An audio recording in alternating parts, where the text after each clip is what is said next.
Hello guys, good morning তোমাদের সবাইকে। আজকের মিনি ব্লগে তোমাদের সবাইকে ওয়েলকাম।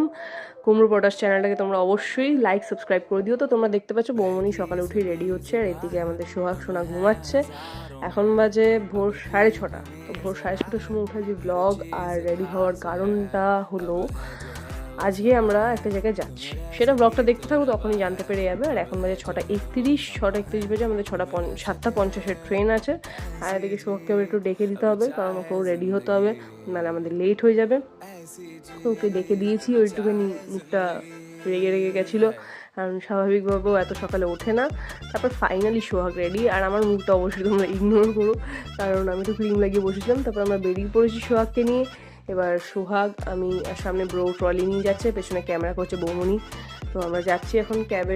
ক্যাব এসে গেছে, বাট ক্যাবটা একটু দূরে এসছে বাড়ি থেকে, তাই জন্য আমাদের অনেকটা হেঁটে যেতে হচ্ছে। তারপর ফাইনালি আমরা ক্যাবে উঠে গেছি, অ্যান্ড ভোরবেলা ক্যাবের জানলা দিয়ে জাস্ট বাইরের ভিউটা দেখছিলাম।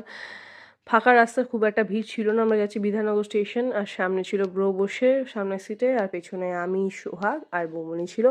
সোহাগ যথারীতি গাড়িতে উঠে ঘুমিয়ে পড়েছিল, আর ট্রেনে আমরা উঠে পড়েছিলাম। তারপর ট্রেনে ওঠার পর ওকে খাইয়ে দাইয়ে ও আবার ঘুমিয়ে পড়ে। ম্যাক্সিমাম রাস্তাটা ঘুমিয়েই কাটিয়েছে। তারপর ফাইনালি যখন ওর ঘুমটা কমপ্লিট হয়, ওই যে ঘুম থেকে উঠে ওর এনার্জি কাকে বলে। তারপর এবার আমরা পৌঁছে গেছি আরাংঘাটা। তো আরাংঘাটা পৌঁছে গেছি। এবার আরাংঘাটা কিসের জন্য গেছি সেটাও তোমাদের বলে দিই। আমরা অ্যাকচুয়ালি গেছি সোহাগের দিদুন বাড়ি আরাংঘাটায়।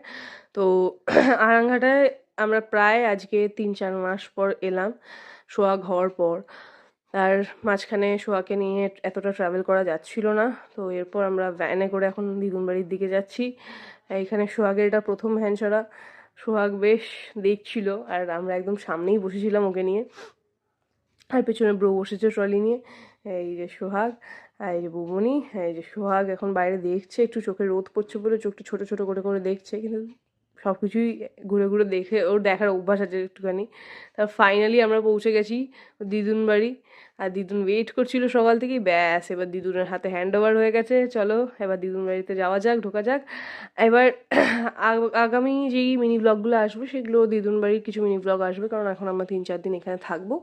আর এখানে দিদুন একটু ওদেরকে দাদুর সাথে দেখা করে দিচ্ছিল। আর এখানে চা এসে গেছে, আর ও একটু শুয়ে রেস্ট নিচ্ছে, আমিও একটু বসে রেস্ট নিচ্ছিলাম। আর এদিকে দিদুন সকালের ব্রেকফাস্ট করছিল, আমাদের ডিম টোস্ট আজকে। তো এখানে ব্রেকফাস্ট করছে। তারপর আমরা সবাই একটু খেয়ে নেবো, খেয়ে নিয়ে একটু রেস্ট নিতে হবে। ডিম টোস্ট রেডি হয়ে গেছে। তো চলো, খাওয়া দাওয়া কমপ্লিট। তারপর আমরা একটুখানি ফ্রেশ ট্রেশ হয়ে রেডি হয়ে একটু রোদ পোহাচ্ছিলাম উঠোনে বসে। আর চলো, আজকের ব্লগটা এই অবধি।